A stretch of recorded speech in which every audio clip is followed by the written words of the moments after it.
ভাবে করতে পারি এবং সাধারণ মানুষের পাশে থাকতে পারি এই বলে আমি আমার সংক্ষিপ্ত বক্তব্য শেষ করছি। খুদা হাফেজ, বাংলাদেশ জিন্দাবাদ।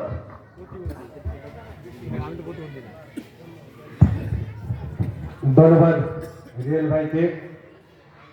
আমি মঞ্চে আসার জন্য বিনীত অনুরোধ জানাচ্ছি ১ নং ওয়ার্ড বিএনপির সাবেক সভাপতি মোহাম্মদ আয়োজুদ্দিনকে, আমাদের ১৪ জন লিডার মোহাম্মদ আয়োজুদ্দিনকে মঞ্চে আসার জন্য বিনীত অনুরোধ জানাচ্ছি।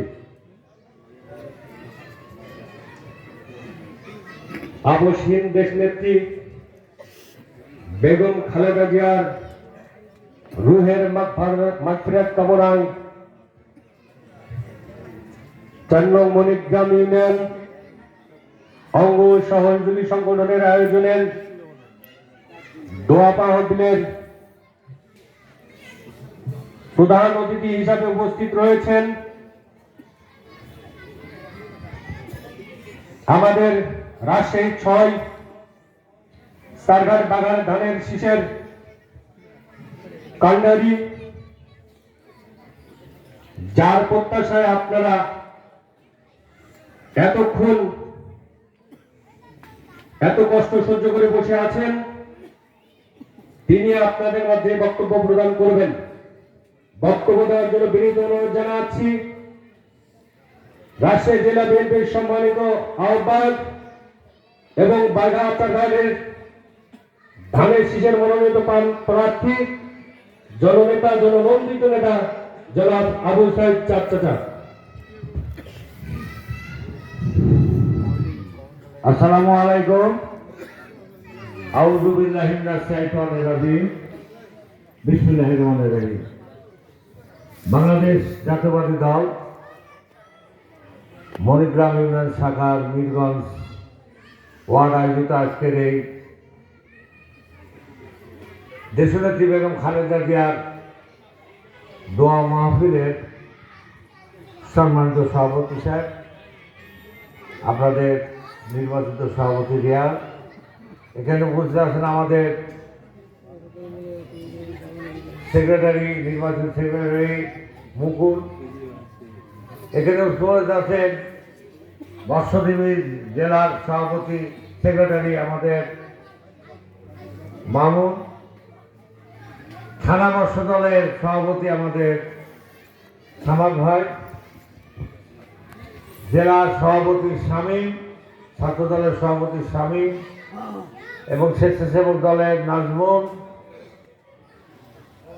কাইম ভাই আছেন এখানে আমাদের বিএনপি নেতা সহ অন্যান্য নেতৃবৃন্দ। আমার সামনে উপস্থিত মণিগ্রাম ইউনিয়নের বীরগঞ্জের সর্বস্তরের জনতা, কৃষক, শ্রমিক, মেহনতি জনতা, এই পাশে আছে আমার মা ও বোনেরা, সাংবাদিক ভাইয়েরা, সবার প্রতি সালাম, আসসালামু আলাইকুম।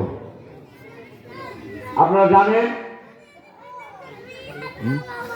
যে আমাদের দেশনেত্রী খালেদা জিয়া 30শে ডিসেম্বর শাহাদত বরণ করেন। এই দেশনেত্রী বেগম খালেদা জিয়া বারবার নির্যাতিত মহিলা। তিনি যখন জিয়াউর রহমান সাহেব এদেশের স্বাধীনতা ঘোষণা করেন, ঠিক সেই মুহূর্তে বেগম খালেদা জিয়াকে ওই কুমিল্লা ক্যান্টনমেন্টে বন্ধ করে রাখা হয়। এখানে ক্ষান্ত না, শহীদ প্রেসিডেন্ট জিয়াউর রহমানকে যখন হত্যা করা হলো, শহীদ করা হলো, বিএনপি তখন ভাসমান অবস্থায় চলছিল। সেদিনকার যারা বিএনপি নেতৃবৃন্দ ছিলেন তারা নির্বাচনী তৃণমূলের যারা নেতৃবৃন্দ ছিলেন তারা সঠিক ছিলেন, কিন্তু যারা কেন্দ্রীয় কমিটির নেতৃবৃন্দ ছিলেন তারা কিভাবে বিএনপিকে ধ্বংস করা যায়, বিএনপিকে শেষ করা যায়, বিএনপি যাতে আগে না আসে সেই জন্য ইরশাদের সাথে হাত মিলিয়ে তারা ইরশাদের দলে চলে গেলেন। এই মুহূর্তে দল কিভাবে চলবে, দলের আগামী দিন ভবিষ্যৎ কি, দল কার নেতৃত্বে চলবে, এই দ্বিধাদ্বন্দ্বে বাংলাদেশ জাতীয়বাদী দল চিন্তা ভাবনায় পড়ে গেলেন। একটা সময় খুঁজে বের করে আনা হলো এই আমাদের মা দেশনেত্রী বেগম খালেদা জিয়াকে, তার হাতে দায়িত্ব দেওয়া হলো। দায়িত্ব দেওয়ার পরে আমরা দেখলাম এরশাদ বিরোধী আন্দোলনে আমাদের নেতাকে বারবার পর্যাপ্ত করা হলো। বিভিন্ন জায়গায় যখন তুমি চিটাং থেকে ঢাকাতে আসছিল তখন তাকে রাস্তা অবরোধ করা হলো, বারবার তাকে নির্যাতন করা হলো। এরপরেও ক্ষান্ত হলো না। 1986 সালে যখন নির্বাচন আসলো, সারা মানুষ তাকে ছিল এই নির্বাচন অবৈধ সরকারের অধীনে নির্বাচন হবে না, হতে দেওয়া যাবে না। ঠিক সেই মুহূর্তে একটা দল বলল যারা নির্বাচনে যাবে তারা জাতীয় বেঈমান হবে। ঠিক সেই মুহূর্তে আমরা দেখলাম 1946 সালে এরশাদের অধীনে, ওই স্বৈরাচারী শাসকের অধীনে শেখ হাসিনা এবং জামাতে ইসলাম নির্বাচনে গেলেন। এই নির্বাচনে যাওয়ার পর আমরা দেখলাম তিনি বললেন যারা নির্বাচনে যাবে তারা জাতীয় বেঈমান হবে, কিন্তু আমরা লক্ষ্য করলাম মানুষ তাদের মুখে থুতু ফেলল ওই জামাতে ইসলাম এবং ওই আওয়ামী লীগের ভোট। এখানে শেষ হলো না। এইভাবে আন্দোলন চলাকালীন সময় আন্দোলনের গতিরোধ করা না কারণেই এরশাদ সরকারের পতন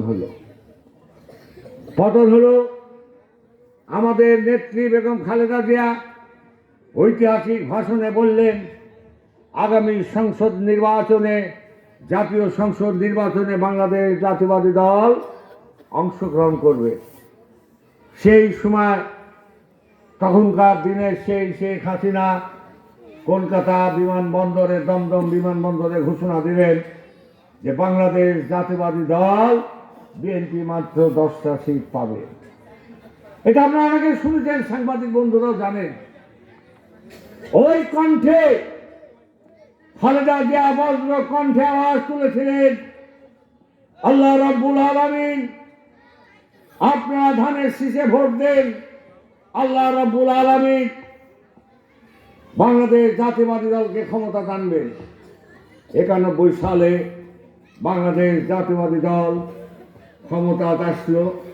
ক্ষমতা আসার পর এই দেশে প্রেসিডেন্সিয়াল গভর্নমেন্ট ছিল, সেটাকে ভেঙে বেগম খালেদা জিয়ার নেতৃত্বে মন্ত্রিপরিষদ শাসিত সরকার হলো। এখানেই শেষ কথা না।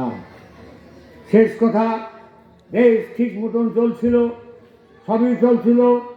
96 সালের নির্বাচনে আবারও দেশনেত্রী বেগম বাংলাদেশের মানুষ খালেদা জিয়াকে ভোট দিল এবং সংখ্যাগরিষ্ঠ লাভ করলো এই খালেদা জিয়া। এই খালেদা জিয়া যখন সংখ্যাগরিষ্ঠ হলো, মানুষ আওয়াজ করলো, রাস্তাঘাটে মিছিল মিটিংয়ে সেখানে বলা হলো যে আমরা তত্ত্বাবধায়ক সরকার চাই।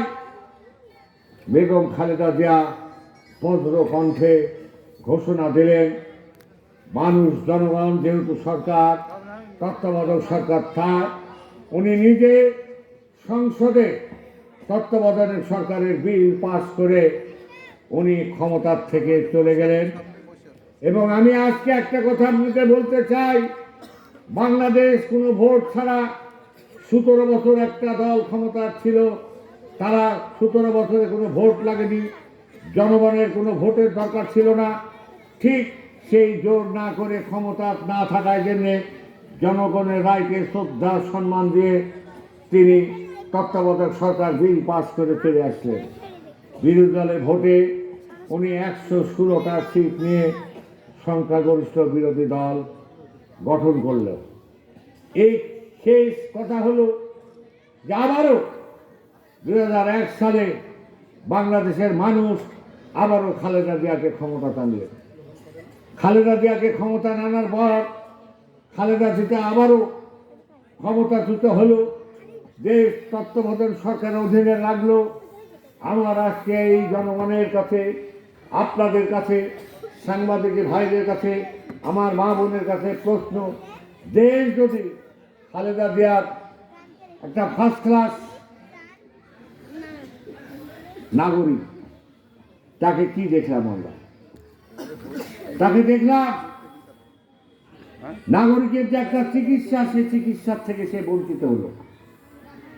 বারবার সাংবাদিকরা বলল যে আপনারা চিকিৎসার ব্যবস্থা করা হোক। দেশ বিদেশের রাষ্ট্রপ্রধানরা বলল যে আপনারা খালেদা জিয়া ম্যাডামের চিকিৎসার ব্যবস্থা করা হোক। উনি চিকিৎসার কোনো ব্যবস্থা করলেন না, তাকে আবারও কারাগারে নিক্ষেপ করা হলো। সেই নিক্ষেপ যে কেসের জন্য করলো, আপনারা জানেন একটা রাষ্ট্রপ্রধান এতিমকে সাহায্য দেওয়ার জন্য খালেদা জিয়াকে 2 কোটি টাকা অনুদান দিল।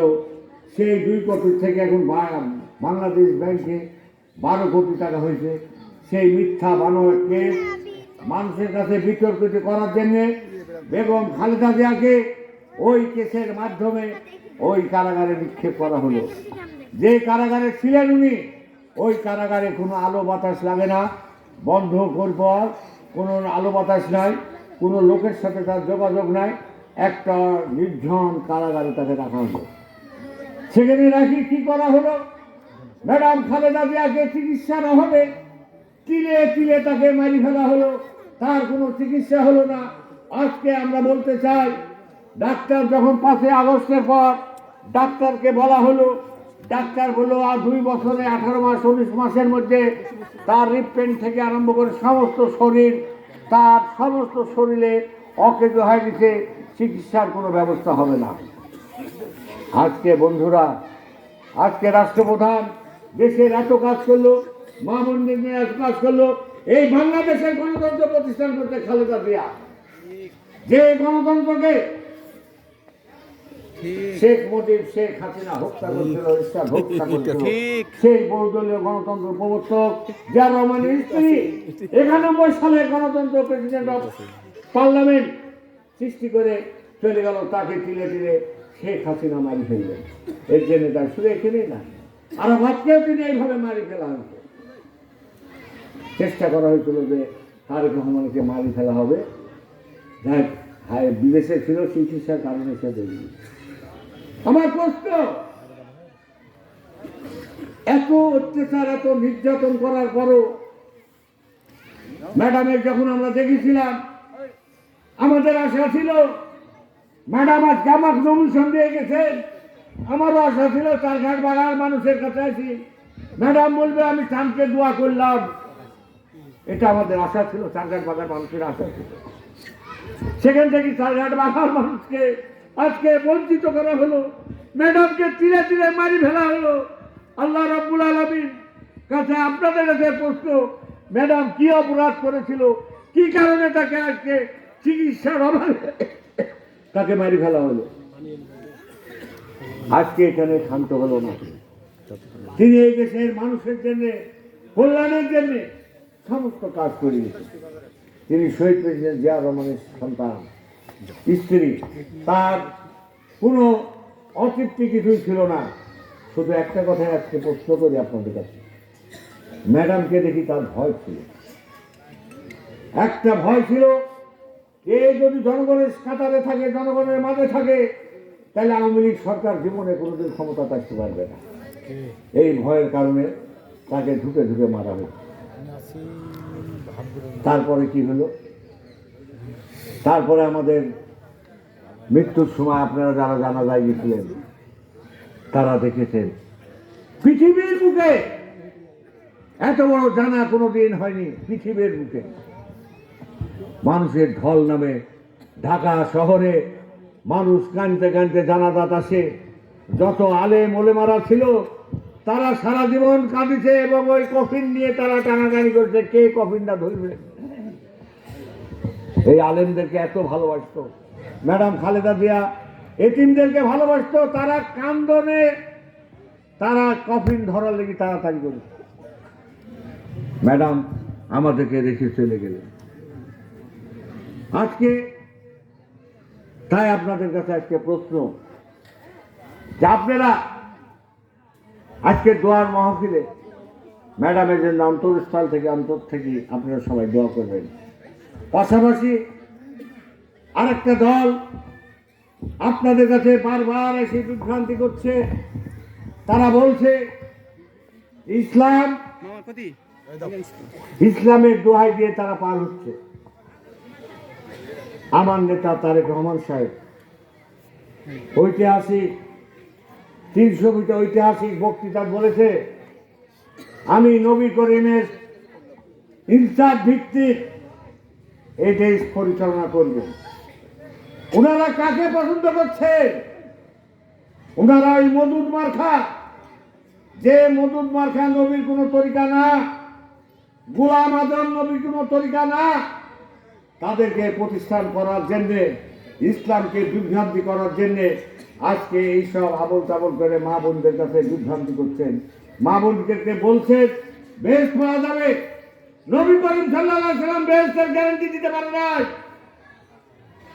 ওনারা কিভাবে গ্যারান্টি দেয় বেহেশতের? নামাজ, রোজা, হজ, যাকাত এগুলো করা প্রত্যেকটা মুসলমানের দায়িত্ব, কর্তব্য। এগুলো যারা করবে তারা বেহেশতে যাবে, তাদের গ্যারান্টি আছে। তাও গ্যারান্টি বলা যাবে না। আজকে বিভ্রান্তি করছে আপনাদেরকে এই জামাত, যারা 1971 সালে যেটা রিয়াল বলার চেষ্টা করেছে, তারা এদেশে স্বাধীনতার বিরুদ্ধে শক্তি। তারা এদেশে অন্যায়, অত্যাচার, জুলুম, নির্যাতন, মা বোনের ধরনের কাজে ব্যবহার হয়েছে। আবার এই মা বোনকে যায় আবার বিভ্রান্তি করার চেষ্টা করছে এই জামাত। শুধু এখানেই ক্ষান্ত হচ্ছে না, তারা বিভ্রান্তি করেও ক্ষান্ত হচ্ছে না। তাদেরকে রাজনীতি করার সুযোগ, শেখ মুজিব এদেরকে রাজনীতি থেকে বহিষ্কার করেছিল, রাজনীতি করার সুযোগ থেকে তাদেরকে অবৈধ ঘোষণা করেছিল। জিয়া রহমান সাহেব গণতন্ত্রকে বিশ্বাস করে, বহুদলীয় গণতন্ত্র নায়ক এই জিয়া রহমান সাহেব এদেরকে রাজনীতি করার সুযোগ দিতে 1977 সালে। আপনারা মনে রাখবেন কথাটা। ওদেরকে প্রশ্ন করে তোদের জন্ম কে দিছে? শহীদ প্রেসিডেন্ট জিয়া রহমান সাহেব এই দিছে। ওনারা ইসলামের কথা বলে, ইসলামের জন্য যদি কিছু করে থাকে শহীদ প্রেসিডেন্ট জিয়া রহমান সাহেব করেছে। মহান সংসদে বিসমিল্লাহির রহমানির রহিম শহীদ প্রেসিডেন্ট জিয়া রহমান সাহেব লিখেছে।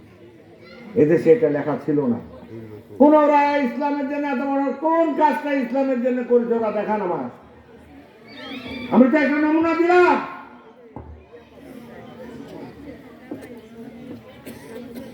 ওরা কোনো কাজ করার সুযোগ পায়নি, করেনি, করবেও না। ওদের নিজের স্বার্থ যদি হাসিল করতে পারে সেটাই করবে। অতএব এই দল থেকে আপনারা সচেতন থাকবেন। আমার আরো প্রোগ্রাম আছে 2-3টা। খালেদা জিয়ার কথা বললে সারাদিন বললে আপনাদের চোখ দিয়ে পানি বলবে, আমার চোখ দিয়ে পানি বলবে, এটা শেষ হবে না। আপনারা অন্তর থেকে দোয়া করবেন ম্যাডাম খালেদা জিয়ার জন্যে। আর একটা কথা বলি, যেহেতু নির্বাচন তফসিলে ভোট চাওয়া নিষেধ, আমি ভোট চাইলাম না। 21 তারিখের পর ভোট চাবো আপনাদের কাছে। আমি খালি বলতে চাই, আপনাদের আমি সন্তান, আপনাদের যেখানে বাড়ি আমি আপনাদের সেখানে বাড়ি, হয় সন্তান, নাহলে কারো ভাই, নাহলে কারো ভাইস্তি। আগামী 12ই ফেব্রুয়ারি আমার জন্য সবাই দোয়া করবেন। আমি ভোট চাই, নির্বাচনকে আমরা প্রশাসনকে বিতর্কিত করতে চাই না। আগামী 21 তারিখে পর অবশ্যই আমার নেতাকর্মীরা সবাই যায়, ওরা ভোট পাবে। এরা তো 2-1 বছর হলে ভোট কাটছে 5 আগস্টের পর থেকে, থামি নাই। মানুষের কোরআন দিয়ে খালি শপথ করাতে আছে। মানুষের বলতে বেহেশত, আরে বেহেশতটা তো সহজ না, বেহেশত তো কঠিন জিনিস। যাই হোক, আমি এই বলে আমার কথা শেষ করলাম। আপনারা আমার জন্য দোয়া করবেন, আমি আপনাদের জন্য দোয়া করি। আপনারা সবাই ভালো থাকেন, সুস্থ থাকেন। আল্লাহ রাব্বুল আলামিন আপনাদের সবাইকে যাতে নামাজ পড়ার সুযোগ দান করে, আল্লাহর পথে যাতে আপনারা যান, এই জন্য আমি আপনাদের জন্য দোয়া করি। এই বলে আমি আমার কথা শেষ করলাম। আসসালামু আলাইকুম।